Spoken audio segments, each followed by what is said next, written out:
नमस्कार दोस्तों, स्वागत है आपका। आज हम दोस्तों बहुत ही ज़्यादा अहम विषय पर बात करने की कोशिश करेंगे। क्या होता है कि बहुत बार मुझे हाल ही में एक सवाल पूछा गया था कि हम अपने जीवन में जो भी अच्छा करते हैं उसका हमें फल किस तरह से मिलता है, या फिर बहुत बार ऐसा देखा जाता है कि हमने अपने जीवन में बहुत कुछ अच्छा किया होता है लेकिन हमारे साथ बहुत ही बुरा ही घटता जाता है। तो ऐसा क्यों होता है, या फिर जो भी हम अच्छे कर्म करते हैं क्या उसका हमें कोई भी फल नहीं मिलता? अगर वो मिलता है तो हम वो हमें दिखता क्यों नहीं? या फिर हमारे जीवन में अगर एक इंसान ने अपने जीवन में बहुत ही ज़्यादा अच्छे कर्म किए हैं तो बाद में उसके साथ बुरा ही होता जाता है। जो उसने अच्छा किया है उसका फल उसको मिलता नहीं। तो इसका जवाब आज हम खोजने की कोशिश करेंगे। तो सबसे पहले दोस्तों, मैंने बहुत बार आपसे कहा है और आज भी कहता हूँ कि जो भी चीज़ें जिस तरह से होती है उसके पीछे का जो कायदा या फिर नियम हमें समझने की ज़रूरत है कि ये जो सारी बातें हैं वो इंसान के किस तरह से उस पर विचार किया जाता है। एक आत्मा के लिहाज से ही हमेशा कर्म को देखा जाता है दोस्तों। तो अगर देखो किस तरह से ये सारी चीज़ें होती है कि एक आत्मा आत्मलोक में होती है और उसको अपने आप में विकास करने के लिए या फिर एक एक लोग आगे बढ़ने के लिए पृथ्वी पर उसको जन्म लेना पड़ता है। तो जब वो पृथ्वी पर आएगी दोस्तों, तब वो अगर बुरे हालत में कुछ अच्छा करने की कोशिश करेगी तो उसके आत्मा का जो विकास है वो बहुत ही अच्छे से आगे बढ़ सकता है। तो इस वजह से उसको उस हिसाब से दोस्तों कर्म करने पड़ते हैं। तो हमारे सामने जो बहुत बार परेशानियां आती है उसके पीछे का कारण ये होता है कि हमने कुछ चुनौतियों का सामना करने की कोशिश करी है, या फिर वो हमने तय किया है कि मैं उस चुनौतियों की सामना करूँगी और इस तरह से वो आगे बढ़ना चाहेगी। तो इस तरह से ये सारी चीज़ें होती है पृथ्वी पर और इस वजह से हमारे सामने दुख आते हैं। तो ये पहली चीज़। और उसके बारे में अगर हम बात करें कि एक इंसान अपने जीवन में बहुत ही अच्छे से कर्म करता है समझो, तो ऐसे वक्त में उसको उसका फल किस तरह से मिलेगा? देखिए दोस्तों, प्रॉब्लम ये है कि हमें क्या लगता है कि मैं अगर कुछ अच्छा करूं या फिर मैं कुछ भगवान का करूं तो मेरा कुछ अच्छा होगा। मेरा कुछ अच्छा होगा मतलब क्या कि मैं अगर भगवान को कुछ चढ़ाऊं तो मुझे नौकरी मिल जाएगी। किसी को संतान प्राप्ति की ज़रूरत होती है तो उसको संतान प्राप्ति की इच्छा होती है। मतलब क्या है कि हम हमारे एक कह सकते हैं ना कि इंसान के जन्म में उसके लिए फ़िलहाल जो चीज़ें महत्वपूर्ण है उसी के बारे में वो सोचेगा, लेकिन एक आत्मा उस तरह से नहीं सोचती दोस्तों। इस वजह से शायद हमें ये लगता है कि हम अगर कुछ अच्छा करेंगे तो हमें उसका फल उस तरह से चाहिए होता है। कोई भी नहीं कहता कि मैं कुछ अच्छा कर रहा हूँ क्योंकि मुझे आगे जाना है या फिर मेरे आत्मा का विकास होना चाहिए। हम यही कहते हैं कि मैं अगर किसी का कुछ अच्छा कर रहा हूँ तो भविष्य में मेरा कुछ अच्छा होना चाहिए। अगर कभी कभी हम बोलते नहीं लेकिन मन में ज़रूर हमारे होता है कि मैं अगर किसी को दान दे रहा हूँ 2 रुपए का तो मुझे कभी कभी ना कभी कुछ अच्छा मिलना चाहिए। क्यों? क्योंकि मैं कुछ अच्छा कर रहा हूँ। लेकिन दोस्तों, ये जो कर्म की चीज़ें हैं वो इस तरह से काम नहीं करती। वो पहले तो ये देखेंगी कि हम निस्वार्थ रीति से करते हैं या फिर स्वार्थ रीति से करते हैं। अगर कोई इंसान स्वार्थ रीति से करोड़ों का भी दान करे तो उसको ज़ीरो वैल्यू हो जाएगी। और ये मैं क्यों कह रहा हूँ? क्योंकि जिमी की कहानी आप देख लीजिए जीवात्मा जगत के नियम में, जिसने बहुत ही बड़ा बड़ा दान दिया, बहुत लोगों की मदद की, लेकिन हमेशा से उसके मन में सिर्फ एक ही इच्छा होती थी कि मुझे स्वर्ग जाना है, या फिर मैंने अब तक जो भी बुरा किया है उस पर मैं अच्छाई की कुछ चादर लपेट लूँ तो उसके बाद मेरा अच्छा ही होगा। तो इस तरह से ये सारी चीज़ें लोग सोचते हैं ऐसा, लेकिन असल में ऐसा नहीं होता दोस्तों। अगर कोई इंसान निस्वार्थ रीति से कोई कर्म करता है तो क्या होगा? तो बहुत लोगों को ये भी लगता है कि अगर निस्वार्थ रीति से वो कर्म करेगा तो आगे जाके उसका कुछ अच्छा होगा। उसकी आत्मा का ज़रूर अच्छा होगा दोस्तों, लेकिन रोज़ के जीवन में अगर हम देखे जाए तो उसका अच्छा ही होगा ऐसा हम नहीं कह सकते। देखिए भगवान श्री राम जी के पास उन्होंने अपने जीवन में एक कण का भी उन्होंने पाप नहीं किया होगा, लेकिन फिर भी उनके सामने क्या आया सच कहूँ तो इस वजह से सारी चीज़ें होती है। बड़े बड़े जो संत हैं उन्होंने अपने जीवन में कुछ भी बुरा नहीं किया होगा, लेकिन फिर भी उनके सामने क्या आया? मैं हमेशा रामकृष्ण परमहंस या फिर स्वामी विवेकानंद जी का आपको उदाहरण देता हूँ कि स्वामी विवेकानंद जी बहुत ही कम उम्र में 39 की उम्र में इस दुनिया से चले गए। उनके गुरु रामकृष्ण परमहंस जी को गले का कैंसर हो गया। तो ये सारी जो चीज़ें हैं वो हमें ये दिखाती है कि ये जो बातें हमें लगती है कि मैं कुछ अच्छा करूँगा उसका मुझे फल इस जीवन में मेरे साथ कुछ अच्छा हो, तो उस तरह से हमें फल चाहिए होता है, लेकिन उस तरह से कभी कभी फल नहीं मिलेगा। बहुत बार मिलता भी है दोस्तों। कभी कभी हमारे अच्छाई का फल इस तरह से मिलता है कि एकदम बुरे समय में हमें किसी न किसी की मदद हो सकती है।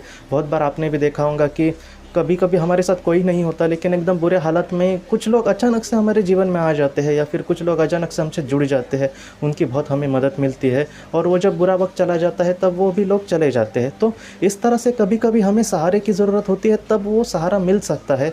हमेशा ही मिलेगा ऐसा नहीं है दोस्तों। लेकिन एक आत्मा के लिहाज से अगर देखा जाए तो जो भी हम निस्वार्थ रीति से करते हैं कर्म, निस्वार्थ रीति से जो काम करना है दोस्तों, उसको बहुत ज़्यादा महत्व दिया जाता है आत्मलोक के में।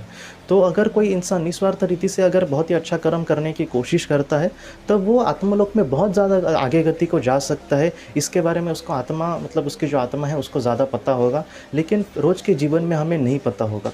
बहुत लोगों को ये सारी बातें शायद बुरी लग सकती है, लेकिन मैं आपको सच कहता हूँ दोस्तों कि देखो संतों के पास, देखो यीशु क्रिस्त जी के पास, कि जिनके सामने इतने बड़े बड़े दुख आए, लेकिन उन्होंने ये नहीं सोचा कि मैं कहीं ना कहीं ईश्वर के गुण गा रहा हूँ या फिर ईश्वर के बारे में लोगों को बता रहा हूँ। अपने हिसाब से तो वो पूरी तरह से सच्चे थे दोस्तों, लेकिन फिर भी उनके साथ बहुत बुरा हुआ। तब उन्होंने ये नहीं सोचा कि मैं ईश्वर का कुछ मतलब मैं अच्छा काम कुछ कर रहा हूँ, फिर भी मेरे सामने इतने बड़े बड़े दुख आ रहे हैं, तो मैं ईश्वर का कुछ करूँ जिससे मेरे आगे के जीवन में मतलब मेरे सामने अच्छे पल आए। ये उन्होंने नहीं सोचा, उन्होंने सिर्फ सच का साथ दिया दोस्तों। मेरा चाहे कुछ भी हो जाए, लेकिन मैं सच का साथ नहीं छोड़ूंगा। जिस ईश्वर ने मुझे इस काम के लिए भेजा है वो ही मुझे हमेशा संभालेगा, लेकिन मैं सच का साथ नहीं छोड़ूंगा। इस तरह से जो बड़ी बड़ी महात्माएं होती हैं दोस्तों, वो कर्तव्य जो होता है उसमें कभी भी कम नहीं पड़ते, वो अच्छा कर्म होता है उसमें ज़रा भी कम नहीं पड़ते, वो निस्वार्थ रीति से हमेशा आगे बढ़ते रहते हैं। वो अपने जीवन जिस तरह से जिए, उनका जो जीवन है वो हम सब के लिए दोस्तों बहुत कुछ सिखाता है। तो इस वजह से सबसे महत्वपूर्ण है ये कि हम निस्वार्थ रीति से कम काम करें, जितना हो सके मतलब अच्छा करने की कोशिश करें। हमारे जीवन में अगर कुछ अच्छा होना है तो किसी न किसी रूप से होगा, लेकिन मुझे अच्छा बनने की ज़रूरत है, किसी तरह से मुझे अपने आप को संभालना है। अगर मैंने किसी को खोया है तो वो हमेशा मेरे साथ है, हम कभी भी नहीं बिछड़ेंगे। अगर मैं कुछ अच्छा करता हूँ और मन में ज़रा भी उसकी अभिलाषा नहीं धरता कि मैं कुछ अच्छा कर रहा हूँ, बस मेरा कर्म करने में कि मैं कोशिश कर रहा हूँ, तो ऐसे वक्त में मेरे आत्मा के बारे में सोचना या फिर आगे अगर मुझे किसी तरह से मदद मिलनी है तो ईश्वर ज़रूर मुझे देंगे, वो हमेशा मेरी रक्षा करेंगे। इस सारे विचारों को या फिर इस मूल्यों को अगर धारण करके हम आगे बढ़ेंगे दोस्तों, तो मुझे नहीं पता दोस्तों कि हमारे इस जीवन में हमारे साथ क्या होगा, लेकिन हमारे आत्मा का जो लेवल है वो बहुत आगे बढ़ सकता है। और मैं आपको सच कहता हूँ दोस्तों कि हम अगर सच्चे बने रहे तो कहीं ना कहीं से हमें मदद भी मिल सकती है इस जीवन को सर्वाइव करने के लिए। इसलिए जिन लोगों के सामने बहुत बुरे हालात है, मुझे भी पता है कि आप यही कहेंगे कि आत्मा को विकास किसने देखा है या फिर ये सारी चीज़ें किसने देखी है, हमें तो मतलब इस जीवन के आगे के सुख के बारे में देखना है। तो मैं आपको सच कहता हूँ दोस्तों कि आप प्रार्थना करें कि ईश्वर जो भी दुख मेरे सामने है कहीं ना कहीं आप ही उसे संभाले।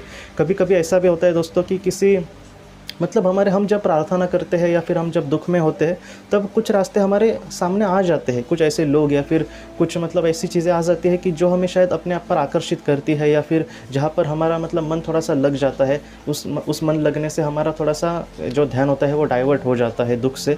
तो उस रास्ते पे भी हमें चलना होगा। बहुत बार ऐसे भी लोग देखे हैं कि जिनके सामने रास्ते तो आ रहे हैं, लेकिन फिर भी वो अपने दुख को ही लेकर बैठे। ऐसा नहीं दोस्तों, जो भी हमारे सामने रास्ता आया है वो कहीं ना कहीं ईश्वर ने ही भेजा हुआ होगा, या फिर उनके करीबी आत्माओं ने भेजा हुआ होगा, क्योंकि वो लोग दुखी है ये जानते होंगे वो। तो इस तरह से उस चीज़ों को पहचानना बहुत महत्वपूर्ण है। कभी कभी उस चीज़ को छोड़कर हम फिर से उसी दुख को मतलब मुझे भी पता है दोस्तों कि अगर किसी ने किसी बहुत ही करीबी को खोया है तो उसको भुलाना बहुत मुश्किल है, लेकिन जितना हो सके आप आगे बढ़ने की कोशिश करें।